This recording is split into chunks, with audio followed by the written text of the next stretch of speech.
les gendarmes disent ce coin des Alpes, c'est la Corse sans la violence. Donc voilà, on ne parle pas. Ça dit tout. On ne se mêle pas de la vie des autres. On ne se mêle pas de la vie des autres. Il y a beaucoup de commérage quand même. Mais on n'en parle pas.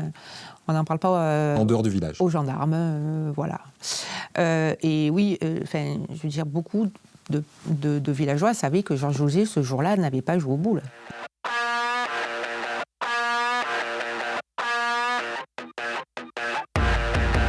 Bienvenue dans Confidence. Il y a 43 ans aujourd'hui, Mathieu Holbert, un enfant de 10 ans, disparaissait dans le village de Péroul, dans les Alpes de Haute-Provence, sans laisser aucune trace. Aujourd'hui encore, le mystère demeure. Mon invité a consacré 3 ans de sa vie à enquêter sur ce cold case.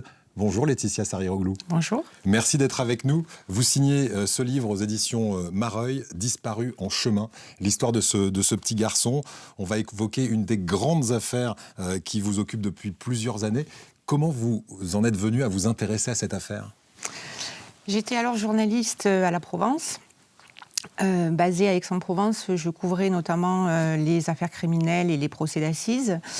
Et en 2023, je me suis donc rapprochée de la cour d'appel pour savoir si un de leurs dossiers remontait au pôle judiciaire de Nanterre, qui venait d'être créé pour enquêter sur les affaires non résolues. Et ils m'ont parlé de l'affaire Holbert, que je ne connaissais absolument pas. Autour de moi non plus, personne n'avait entendu parler de cette disparition d'enfants qui remontait alors à l'époque à 40 ans. Donc je me suis un petit peu plongée dans les archives.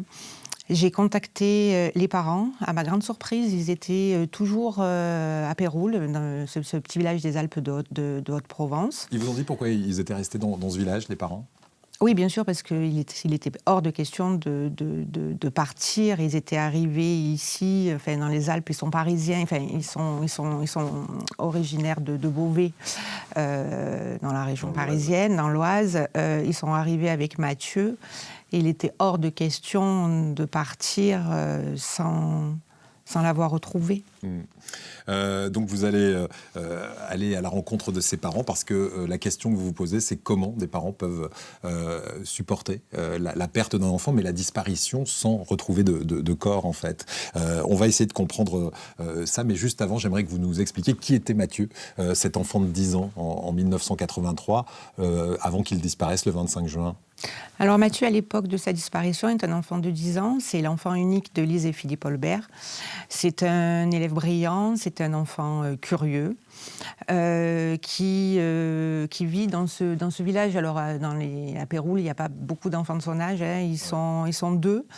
Il va à l'école à Castellane. Castellane, c'est à une dizaine de kilomètres de Péroul. Et il a l'ambition de suivre une transhumance avec un autre petit camarade de sa classe. Et une mini-transhumance qui partait du village voisin de Lagarde jusqu'à sur les hauteurs de Castellane. Et cette transhumance qui devait avoir lieu un dimanche a finalement été avancée au samedi en raison d'intempéries annoncées et les parents n'ont pas pu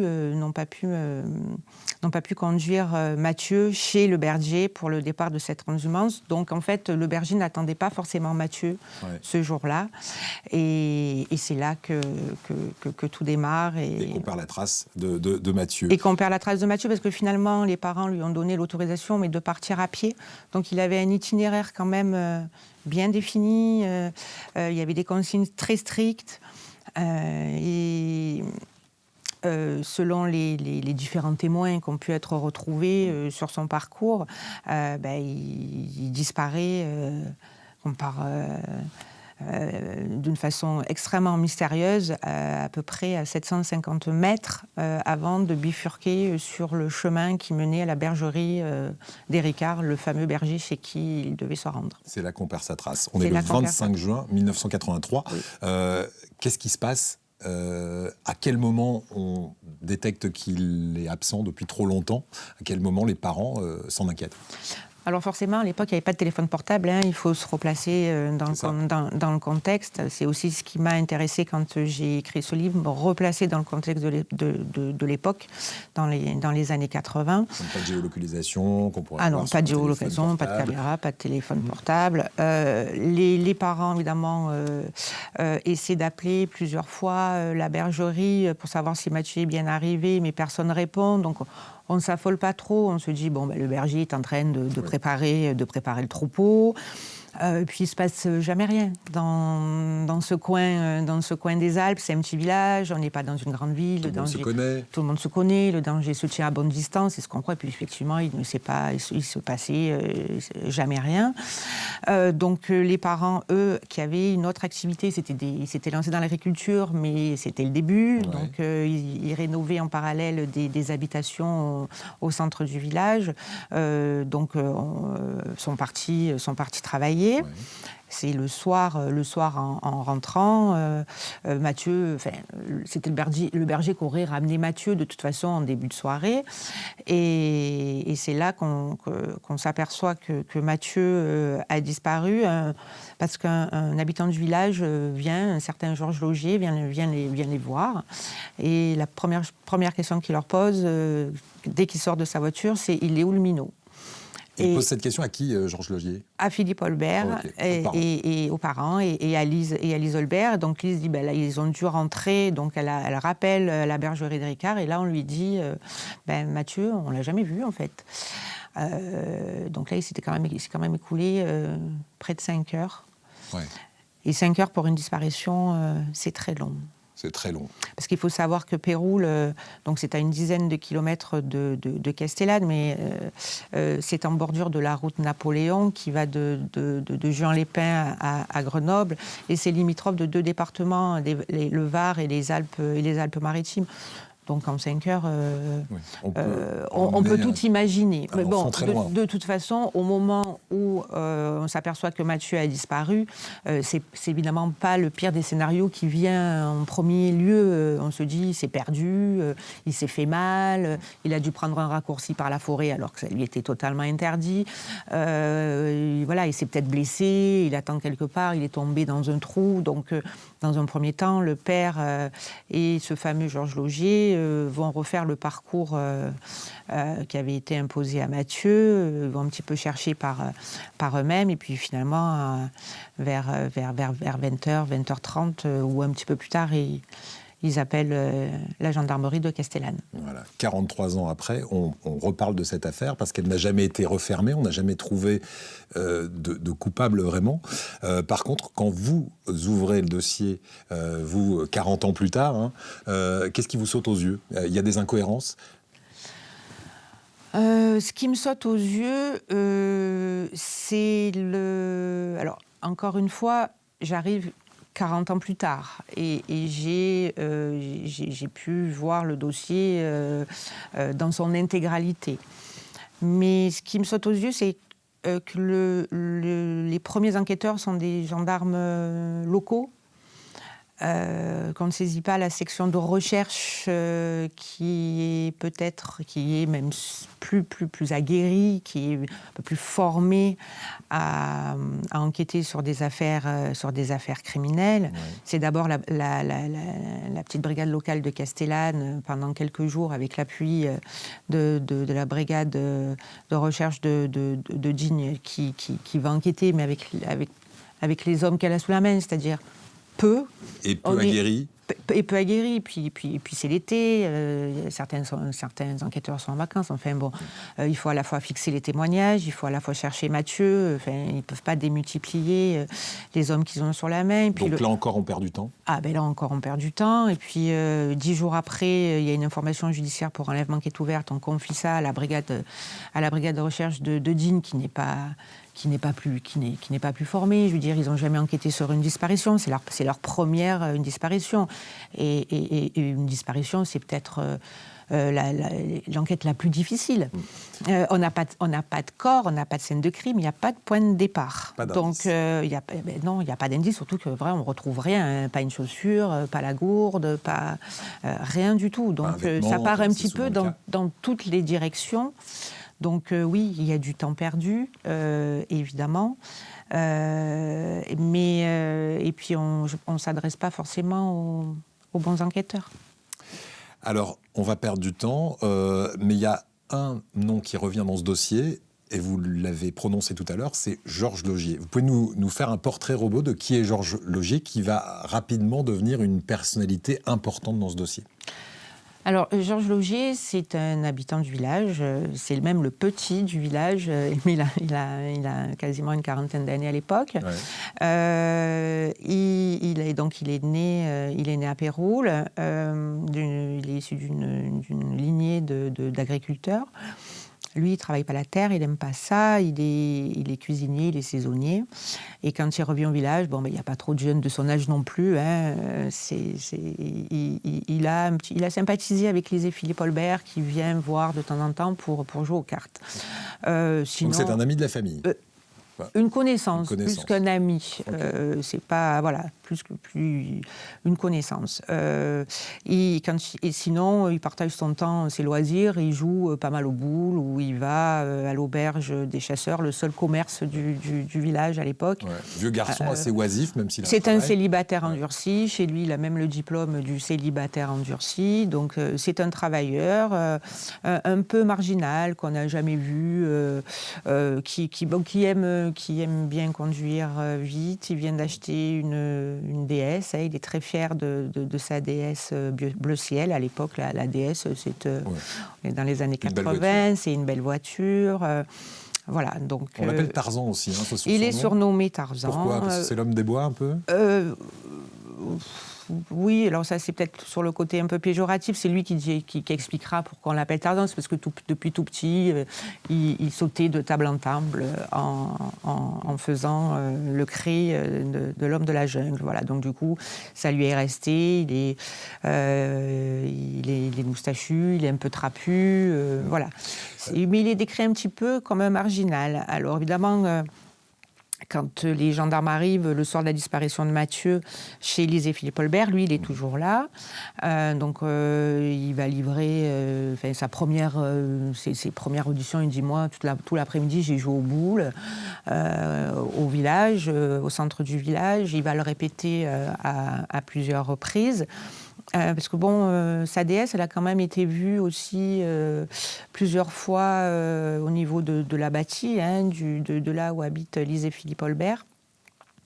Donc elle aurait été vue à 2 endroits en même temps, au même moment. Ça chiffonne un petit peu les gendarmes. Donc ça fait partie des incohérences un peu du récit. Mais ils ne creusent pas plus parce qu'ils font quand même venir son partenaire de boule, ce Christian Maréchal. Qui lui est un touriste qui vient, c'est un touriste habituel, il vient tous les étés, c'est un garagiste canois, mais qui vient tous les étés à Péroul avec femme et enfants. Il a logé dans un meublé, puis il se trouve que ce week-end-là, il était déjà arrivé à Péroul. Et ce monsieur, père de famille, va confirmer avoir joué tout l'après-midi aux boules avec Georges Laugier. Et les gendarmes en resteront là, estimeront que les témoignages sont crédibles. À quel moment est-ce que Laugier et Maréchal deviennent des... personnages clés de cette affaire, centraux, je vais dire, des personnages centraux de cette affaire? Quasiment 2 ans après, la brigade de Digne clôt son enquête. Le juge saisit un office policier parisien. Ils feront chou blanc aussi. Et c'est à ce moment-là, donc en 87, qu'on saisit la section de recherche d'Aix-en-Provence. Un binôme, 2 gendarmes, le chef Leclerc et Léopold Doll, vont reprendre tout le dossier, ils vont éplucher toutes les auditions, et évidemment, cette contradiction de cette incohérence. Cette incohérence, voilà, je cherche le terme. Cette incohérence de la déesse vue plusieurs fois à 2 à deux endroits différents au même moment, ça pose des questions. C'est pour ça que 4 ans après, on rouvre le dossier. Ajouter à ça, pourquoi Georges Laugier, quand il arrive chez les Lise et Philippe Olbert ce soir-là, la première question qu'il pose, c'est il est où le minot ? Je veux dire, c'était pas une question qu'il posait habituellement quand il venait les voir. Et il n'avait pas, en plus il n'y avait pas de raison pour laquelle il aurait dû poser cette question. Il n'y avait pas de raison de s'inquiéter. Personne on ne lui avait savait pas dit que l'enfant était parti une personne journée savait avec un qu'il avait berger. disparu, donc il n'y avait aucune raison de s'inquiéter à ce moment-là, en fait. Ça a mis la puce à l'oreille aux parents ? Après coup, forcément, après coup, parce que sur le Longtemps moment, après coup, Lise et Philippe ont repensé à certaines aussi incohérences, attitudes assez curieuses de Georges Laugier, mais sur le moment, forcément, on est dans le feu de l'action. On est dans le feu de l'action, puis on se dit c'est pas possible, et puis surtout. Je pense qu'ils avaient une peur terrible que ce soit lui qui ait fait du mal à leur fils et qu'il ait caché le corps, parce que Georges Laugier connaissait les lieux parfaitement, quoi. Sur le bout des doigts. Mieux que les enquêteurs. Voilà. Ça donne quoi, 4 ans après est-ce que l'enquête avance enfin Donc, il décide, la section de recherche, ce binôme décide donc de reprendre toutes les dépositions depuis le départ. Et ils entendent de nouveau Georges Laugier et Christian Maréchal. Christian Maréchal finit par s'en mêler un petit peu dans ses déclarations. Et il va finir par concéder... avoir fourni un faux alibi à Georges Laugier. Comment on en arrive là ? Il a eu des pressions de la part Christian Maréchal de la police ou d'autres le placement, sa première garde à vue, de suite, il n'a pas supporté la garde à vue. Puis je pense qu'il a peut-être eu peur de se dire on peut me poursuivre aussi pour complicité. Oui. Et pourquoi il donne cet alibi ? Alors, il va donner plusieurs versions. Ça, c'est assez curieux aussi. Alors, pour en revenir d'abord à Georges Laugier, il va lui falloir quand même un peu de temps pour reconnaître, parce que les deux hommes vont être confrontés, puis il va finir par dire, Georges Laugier, effectivement, j'ai menti ce jour-là, j'étais sur la route de Napoléon et je ne jouais pas aux boules. Parce que de toute façon, il était impossible de jouer aux boules à 14h30 au centre du village. Il faisait trop chaud. Voilà, c'était intenable. Les enquêteurs sont allés vérifier. Je veux dire, il fallait vraiment être suicidaire pour jouer aux boules ce jour-là. Mais il ne donne pas de raison précise de ses allées et venues. Il dira qu'il est allé dans le col de Luens pour faire ses besoins, alors qu'il habite à 500 mètres à vol d'oiseau. Donc voilà, c'était assez curieux. Et il concédera avoir demandé à Christian Maréchal de lui fournir un alibi parce qu'il avait peur d'être emmerdé. Bon, et effectivement, on se demande pourquoi il avait peur d'être emmerdé, puisque d'autres personnes ont vu Mathieu sur la route ce jour-là, et c'est pas, ils se sont pas pour autant inventé un alibi. Donc Christian Maréchal, dans un premier temps, va dire qu'il a fourni cet alibi à Georges Laugier parce qu'il lui a demandé, parce qu'ils étaient amis. Puis il évoluera dans ses déclarations en disant qu'il a été menacé verbalement, puis physiquement, par Georges Laugier, ce que Georges Laugier démentira toujours. In fine, il dira j'ai fourni cet alibi à la demande de Georges Laugier parce que nous avons eu une relation homosexuelle et j'avais une peur bleue qui révèle cette relation à ma femme. Voilà. Ce que Georges Laugier démentira aussi vigoureusement tout au long de l'instruction, mais Maréchal, que ce soit en confrontation face à Georges Laugier, que ce soit face à la juge d'instruction, que ce soit même devant l'expert psychiatre, parce que la juge d'instruction, forcément, elle s'est posé des questions. Est-ce qu'elle a inculpé Christian Maréchal aussi ou pas ? Il réitérera cette version-là. Oui, parce qu'il peut y avoir suspicion de complicité, peut-être. Mais de toute façon, en fournissant un alibi à Georges Laugier, il s'en fournissait un aussi, parce que je veux dire, l'emploi du temps de Christian Christian Maréchal n'a jamais pu être aussi vérifié. D'accord. Voilà, tout ce qu'il a pu donner comme indication par la suite n'ont pas été vérifiés. Soi-disant, après, il disait qu'il avait fait du bricolage dans son garage. Ça n'a absolument pas été vérifié. Mais pourquoi lui, on ne l'inculpe pas et on inculpe Georges Laugier? Parce que la voiture de Georges Laugier est saisie, oui. Sa DS. Et dans le coffre, on va retrouver des indices, des cheveux qui pourraient appartenir à Mathieu. Sauf qu'on est en 87-88 et là, on n'a pas encore l'ADN. Il n'y a pas d'ADN. On est vraiment, c'est les débuts de la police scientifique. Donc, ils font ce qu'ils peuvent avec les moyens du bord. Hein. Donc, ils saisissent, ils prélèvent quelques cheveux blonds qui pourraient appartenir à Mathieu. Hein. Je reste vraiment prudente. Une boîte de rustine. Georges Laugier n'a jamais fait de vélo, donc que fait cette boîte de rustine, des rustines qu'utilisait Mathieu, mais est-ce que Mathieu avait pris ses rustines ce jour-là ou pas? Parce qu'il était parti à pied, pas à vélo. Il avait pris son vélo sur une petite portion de route, et puis après il avait laissé dans une cabane et il avait continué à pied. Est-ce qu'il avait embarqué ses rustines ou pas? Ça, on ne le sait pas. Et il trouve un petit bout de tissu rose sale qui peut s'apparenter au pansement que Mathieu portait au pouce le jour où il est parti. Voilà, donc ces éléments matériels. C'est un faisceau d'indices quand même. Ces indices. L'attitude, le faux alibi, le mensonge pendant 5 ans. L'attitude curieuse de Georges Laugier, tout ça fait qu'il est inculpé et incarcéré. J'ai posé la question au procureur récemment de savoir pourquoi Christian Maréchal n'avait pas, à minima, été poursuivi pour faux témoignage. Il a menti pendant 5 ans dans une affaire de disparition d'enfants. C'est quand même gravissime parce que, du coup, la voiture de Georges Laugier a été saisie 5 ans après.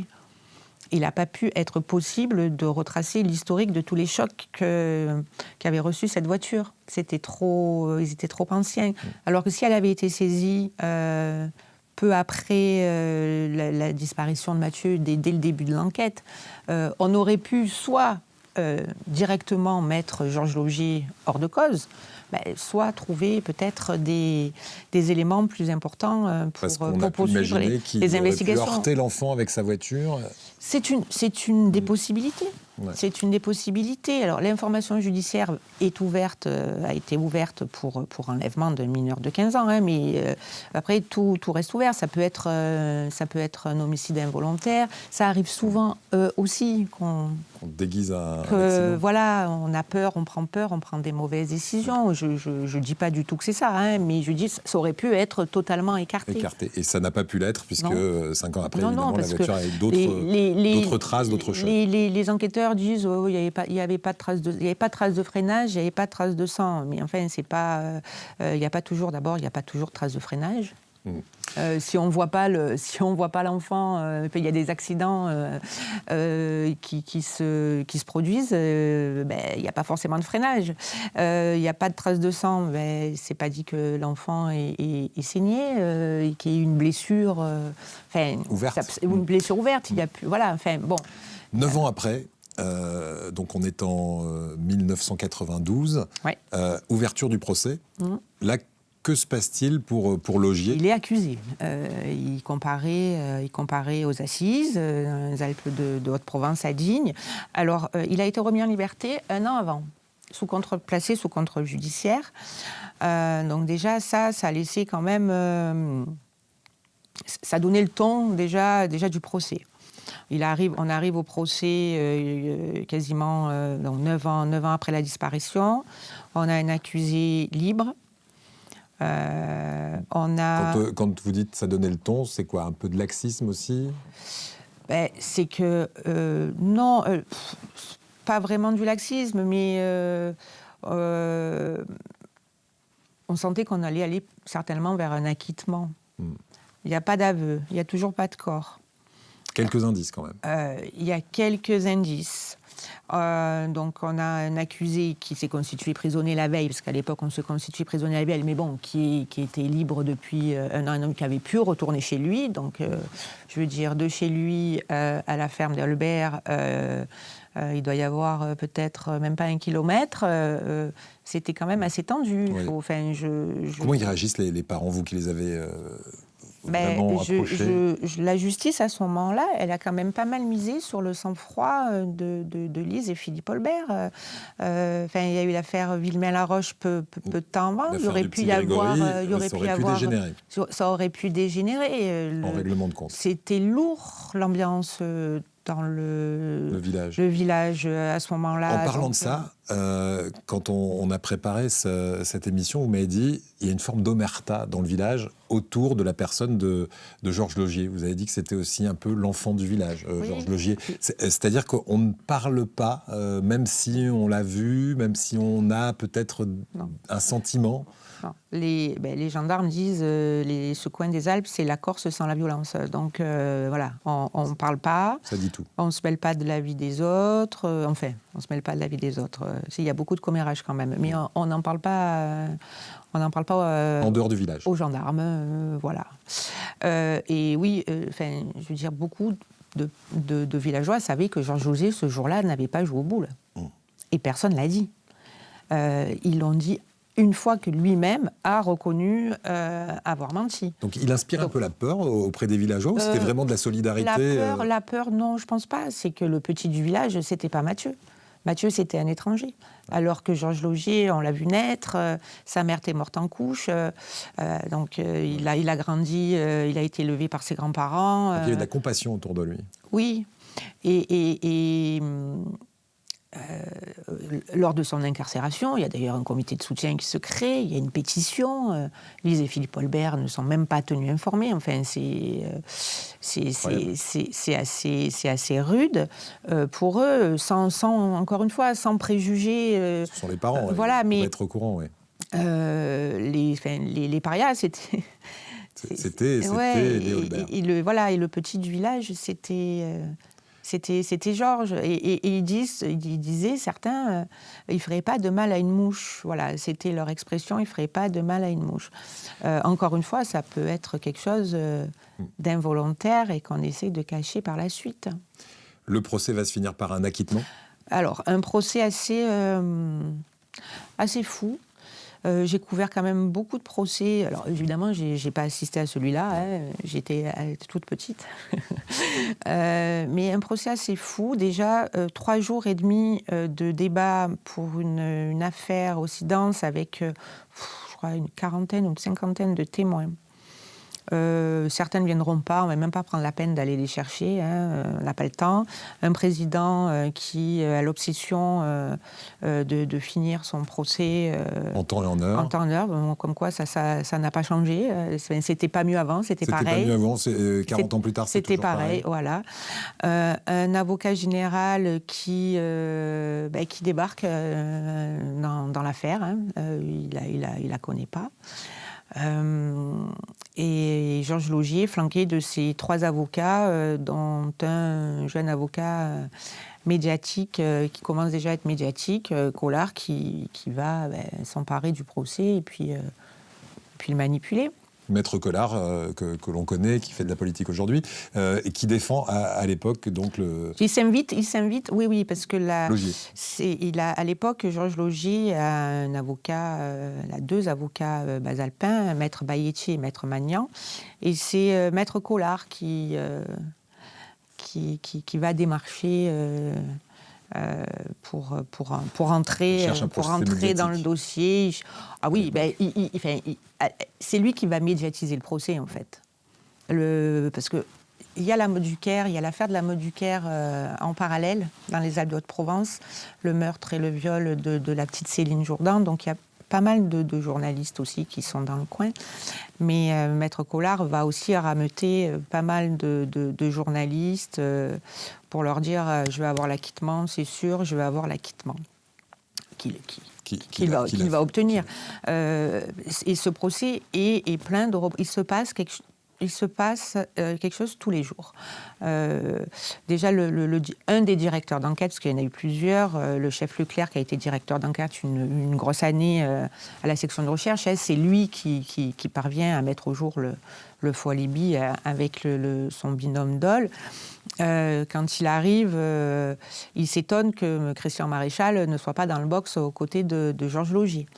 Parce que lui, quand il a quitté la direction de l'enquête, il avait laissé une une liste de recommandations, d'actes à faire pour consolider le procès.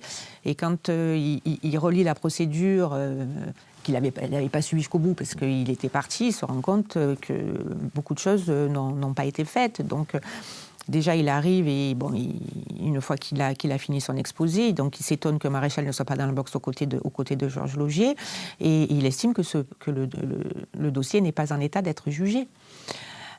Il avait déjà averti, il dit mais c'est pas consolidé quoi.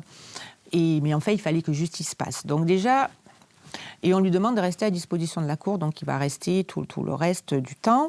Vous avez l'impression qu'on a bâclé un peu ce procès? Ah oui. Le deuxième jour, le président, qui est un peu perdu, et les jurés aussi, font un transport sur les lieux en plein procès. On part de Digne, on retourne à Péroul. Il y a 1 heure de route entre les deux.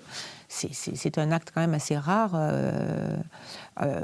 Pendant un procès, pour faire une reconstitution avec tous les jurés. Alors les jurés, la cour, les journalistes, les gendarmes, un transport sur les lieux qui ne sert pas à grand-chose. Il n'a toujours pas entendu Maréchal. C'est quand ils reviennent à Digne, donc on est quasiment en début de soirée, qu'on va entendre Christian Maréchal, qui va faire un revirement spectaculaire.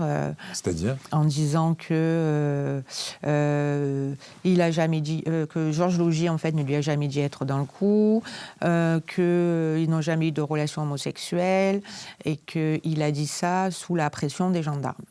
Voilà. Ce qui est la fake news de cette affaire, parce que là, pour le coup, moi qui ai eu l'ensemble du dossier, il y a eu une erreur des gendarmes, oui. C'est quoi ? C'est qu'à l'issue... c'est qu'une fois que Georges Laugier est incarcéré, au moment où Georges Laugier est incarcéré, les fouilles de sa maison démarrent. Et au 3e jour des fouilles, il tente de se suicider. Donc à ce moment-là, 2 gendarmes, mais pas le chef Leclerc, il était déjà parti, il avait quitté la direction de l'enquête. 2 gendarmes se disent, si Georges Laugier décède, on ne saura jamais où est le corps. Donc ils vont voir Christian Maréchal sur le travail. Ils ne peuvent plus le placer en garde à vue parce que Christian Maréchal a déjà été placé en garde à vue. Il reste peut-être quelques minutes de garde à vue. Donc ils vont le voir sur son lieu de travail. Et pour lui demander, mais enfin, quelle est la raison, pourquoi vous avez menti, pourquoi vous avez fourni un faux alibi. Et là, Christian Maréchal les regarde et il leur dit, vous avez devant vous une merde, et en fait, j'ai eu une relation homosexuelle épisodique avec Georges Laugier, voilà, c'est pour ça, j'avais peur. Et ils ne l'ont pas couché sur procès-verbal, puisque c'était une audition, évidemment, qui n'était pas dans les règles de l'art. Voilà l'erreur. Mais ils ont de suite appelé la juge d'instruction, qui a de suite fait venir Christian Maréchal. Elle a entendu, sans la présence des gendarmes. Les gendarmes ne sont pas dans le cabinet d'un juge d'instruction. Il va garder cette version tout au long de l'instruction et il va le dire devant un expert psychiatre. Il n'y a pas de gendarme devant un expert psychiatre. Donc, de pression, il n'y en a pas. Voilà, il y en a jamais. La bonne version. Et ça, il y en a jamais. Ça n'a pas fait varier. Et donc au procès, il va dire ça. Il va dire que il a eu la pression, que limite il a été frappé par les gendarmes. Donc là, je ne sais plus si c'est l'avocat général ou le président qui lui demande quel gendarme, et il se retourne et il montre le chef Leclerc qui manque s'étouffer parce que lui, il était même plus. Il était plus en activité sur cette enquête-là à l'époque, donc il ne comprend pas du tout ce qui se passe. Bon, il se trouve qu'il sera blanchi après dans le cadre d'une enquête interne, évidemment, parce que c'est d'autres gendarmes qui vont dire c'est nous. Pour faire court. Mais là où, ce que moi j'ai découvert par la suite, c'est que donc, le chef Leclerc intente un procès à Christian Maréchal, et Christian Maréchal qui prend comme avocat Maître Collard. Ok. Voilà. Donc comment vous l'interprétez ça ? De témoin numéro 1 de l'accusation, il passe témoin de la défense, en fait. Ok. Comme par enchantement. 1992, donc, fin de ce procès, acquittement. Qu'est-ce qui se passe à partir de 92 pour qu'on le rouvre de très nombreuses années plus tard, ce procès ? Alors, après l'acquittement, l'acquittement est définitif, puisqu'il n'y a pas de... Il n'y a pas de deuxième degré de juridiction en matière criminelle à l'époque. Ouais. Donc les parents, pour éviter la prescription, déposent une plainte avec constitution de partie civile et donc l'enquête est rouverte. Elle est confiée à nouveau à la section de recherche. Il ne se passe pas grand-chose pendant des années. En 2018, douche froide, ils reçoivent une décision de non-lieu. Les parents, une décision assez sèche. Donc là, ils sont totalement effondrés. Et leur fille cadette, parce qu'ils ont 2 autres enfants quelques années après la disparition de Mathieu, qui est devenue juriste, qui est magistrate maintenant, la fille s'appelle Marine, va, elle, s'occuper du pourvoi en cassation. Elle gagne. Donc forcément, le dossier revient à Aix-en-Provence. Enfin, c'est une procédure miraculée. Hein. Et à ce moment-là, ils prennent attache avec le cabinet Seban, qui s'occupe de pas mal d'affaires de disparition, hein, qui en a fait une spécialité, et qui va faire en sorte que le dossier remonte à Nanterre. Qui donc ouvre ses portes en 2023. Hein, le Paul Cold Case. Le Paul Cold Case. C'est d'ailleurs, Mathieu, je ne sais pas si ce n'est pas le premier dossier qui remonte, et la plus vieille, traité, qui remonte. D'accord. Traité, j'espère qu'il est traité. Et depuis 3 ans, le dossier est au Paul Cold Case de Nanterre, grâce à la petite sœur de Mathieu. Et vous, depuis 3 ans que vous travaillez sur ce cold case, vous êtes tombé en recherchant dans des documents, et notamment des documents d'M6, une émission de 1990 sur un témoignage qui était passé sous les radars complets. Qu'est-ce que c'est ce alors document ? Ça, c'est assez dingue. On l'a vu récemment avec Lise et Philippe Olbert. Georges Laugier a toujours dit une fois qu'il a reconnu son mensonge, qu'après être allé faire ses besoins dans le col de Luyens, il était parti à La Fouxe. La Fouxe, c'est un hameau au nord du village. Okay. Alors que les parents, depuis quelques années, demandent à ce que la police vienne faire des fouilles dans le village de La Martre. C'est un village qui a une dizaine de kilomètres de Péroul, mais au sud de La Fouxe. Et parce que Georges Laugier s'y était rendu quelques jours après la disparition, soi-disant pour y coller des affiches, alors que c'est pas vraiment un lieu de passage pour coller des affiches de Mathieu. Hein. C'est pas vraiment un lieu de passage. Il y a une ruine, et surtout à côté de cette ruine, il y a le chemin des fours à chaux. Il y a une vingtaine de fours à chaux creusés. Qui interpelle les parents parce que Georges Laugier, lors d'une audition, l'avait lancé à un gendarme. Et pourquoi on ne dirait pas aussi que je l'ai mis au four à chaux ? Ah oui, d'accord, ok. Ça, plus La Martre. Bon. Et Georges Laugier n'avait jamais parlé de la Martre. Il avait toujours dit que le jour de la disparition de Mathieu, donc il était allé à La Fouxe. Et lors de cette émission, juste après l'acquittement, donc il est soulagé, hein, on va dire, il a une parole peut-être un peu plus libre. Il dit, il raconte il raconte un peu les faits, ce qu'il avait dit à l'époque, et là il dit, et là je dis la vérité, j'ai dit que j'étais allé au col de Luyens, puis que j'étais allé à La Martre. J'ai repris toutes les auditions, à aucun moment il parle de La Martre. Donc ça, c'est un élément important peut-être pour décider le 14e juge d'instruction qui est en charge du dossier, décider à diligenter des fouilles, parce que les parents demandent donc que ces fours à chaud soient inspectés.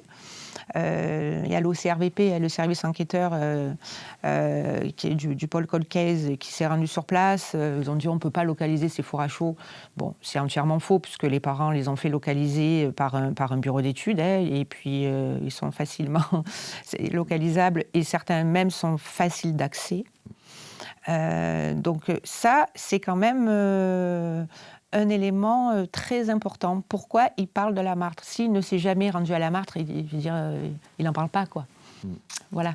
C'est ça qui est assez surprenant. Et ça, c'est nouveau. Ouais, c'est nouveau. Disons qu'on vient de s'en rendre compte, quoi. Et personne, jusqu'à maintenant, même les enquêteurs, je ne sais pas s'ils ont vu ce documentaire, mais c'est assez fou.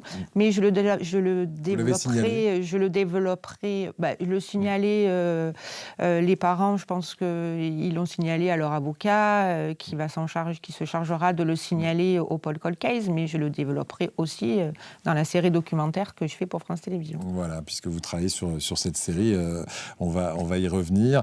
Moi, ce que j'aimerais qu'on fasse aujourd'hui, c'est votre enquête à vous. Vous allez dans le village, on parlait d'omerta dans les années 80-90. Vous la retrouvez, cette omerta. Vous avez retrouvé des témoins, parce que beaucoup ont dû disparaître, parce qu'il y a 43 ans qui se sont écoulés. Ouais, les gens parlent assez peu. Alors, la sortie du livre, j'ai fait une signature à Castellane, donc j'ai eu un petit échantillon. Alors, 80-90% des habitants étaient bienveillants.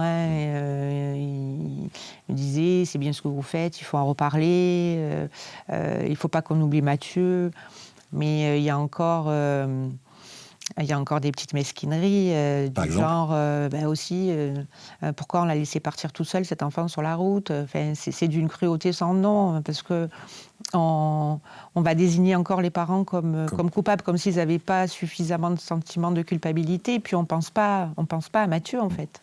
On ne pense pas à Mathieu. En parlant de culpabilité, c'est pas un hasard d'avoir choisi cette photo qui est en couverture. Qui est de Nicolas Valoris, qui est toujours photographe à la Provence. Cette photo, elle montre une estafette couverte de lierre. Qu'est-ce qu'elle représente? C'est un symbole?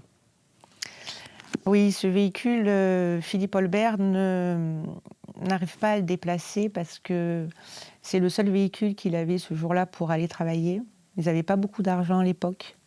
Ils avaient 2 voitures, une qui ne fonctionnait plus et celle-là qui était brinque-ballante et avec aussi des soucis pour démarrer. Donc, et il fallait à tout prix qu'elle puisse démarrer pour qu'il aille finir son chantier au centre de Péroul. Et c'est la raison pour laquelle il n'a pas pu conduire Mathieu chez le berger Ricard. Donc, Et pendant longtemps, elle a conservé les affaires de Mathieu, parce que quand Thomas et Marine, les 2 autres enfants du couple Olbert, sont arrivés, il a fallu faire un petit peu de place dans le chalet. Donc les affaires de Mathieu ont été entreposées à l'intérieur pendant un temps avant d'être mis dans un lieu un peu moins humide. Et ce véhicule qui est à l'entrée de la propriété, il ne parvient pas à s'en séparer. Comment ils vivent avec ce souvenir? Comment ils ont réussi à, j'allais dire, dépasser cette épreuve? Je sais qu'ils ont créé une association, une des premières associations en France d'aide aux parents. Proches de personnes disparues, oui. Oui, ils ont toujours été dans l'action. Ils ne tiennent pas en place. De toute façon, ils ont bientôt 80 ans. Philippe est toujours sur son tracteur. Lise, elle était encore conseillère municipale jusqu'aux dernières élections. Enfin, ils sont très actifs, ils sont très unis. C'est un couple, voilà, il y a beaucoup d'amour et de respect entre eux. Ils se soutiennent beaucoup. Et malgré les épreuves, parce que la disparition d'un enfant, ça immunise pas contre la maladie, contre les problèmes d'argent. Donc des fois, ils ont cumulé un peu tout ça. Mais ils ont choisi la vie. Ils sont solaires. Et c'était aussi ça qui m'intéressait De montrer, voilà, d'expliquer que ils oublient, évidemment, parce que alors quand on leur dit à chaque disparition d'enfant, là il y a la blessure se réveille et elle dit mais elle se réveille pas, elle s'est jamais endormie en fait. On pense tout de suite à l'affaire Émile. Oui, non mais voilà, elle s'est jamais récemment. endormie, mais ils lâchent pas, ça les empêche pas, voilà, de continuer, d'avancer, mais c'est pour ça qu'ils sont pas partis, parce qu'ils savent que Mathieu, il est pas loin de toute façon. Ouais. Est-ce que on a espoir qu'un jour le corps soit retrouvé, ou en tout cas Si le pôle pôle de Nanterre se décide à faire des fouilles, peut-être à l'endroit auquel pensent les parents, peut-être qu'on retrouvera, mais pour le moment, on ne sait pas trop. Donc, une promesse avait été faite lors de l'ouverture de ce pôle que les juges d'instruction ne changeraient pas.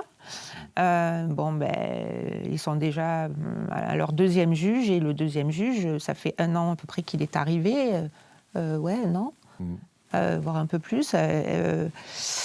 Ils ont appris le changement de juge par voie de presse, les parents, ils l'ont toujours pas rencontré. Leur intime conviction, et peut-être la vôtre, c'est qu'il n'y a plus de doute pour eux, pour vous? Enfin, moi, mon intime conviction, c'est que cette affaire, c'est un gâchis, une succession de maladresses et de revirements. Et de temps perdu. Ça et de temps perdu.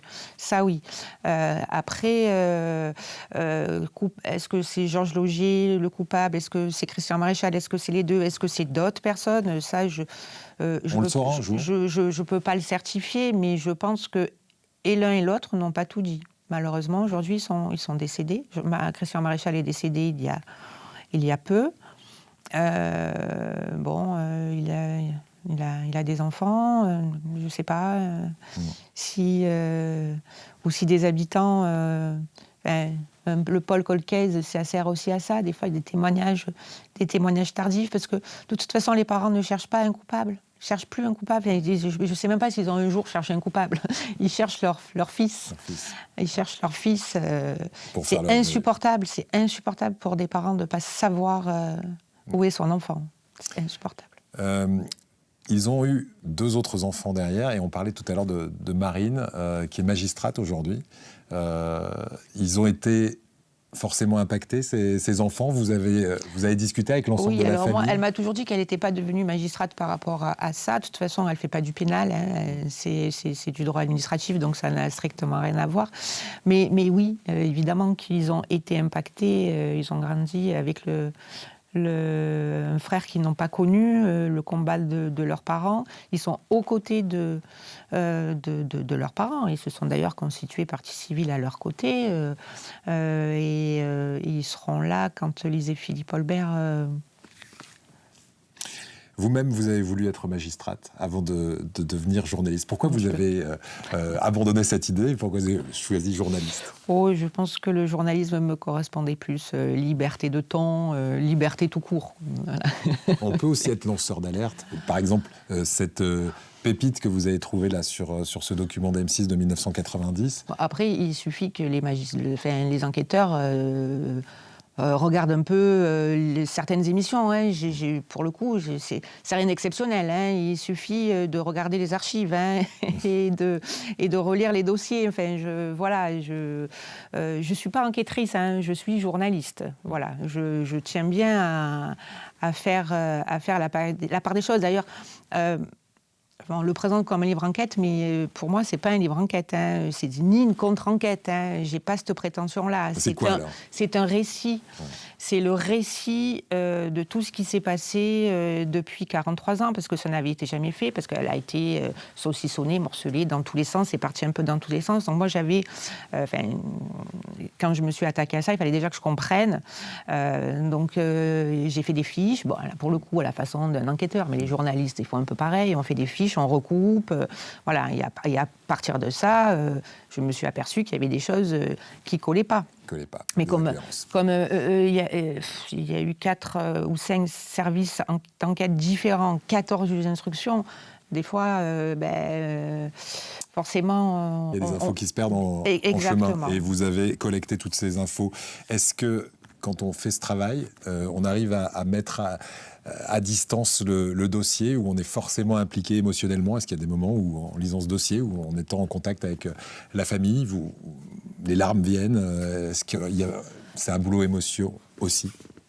Oui, et évidemment, en plus, tout ce qui touche aux enfants, on ne peut pas s'empêcher de le projeter. Quand on a fait le tournage, qu'on était chez Lise et Philippe aussi, c'est évidemment que l'émotion, on est là, mais j'ai quand même couvert pas mal de procès d'assises. Voilà, bon, on arrive à, un peu comme les médecins, des fois, il faut, sinon on devient fou. Mais bien sûr, surtout que je suis rentrée un peu dans l'intimité de Lise et Philippe, on les connaît.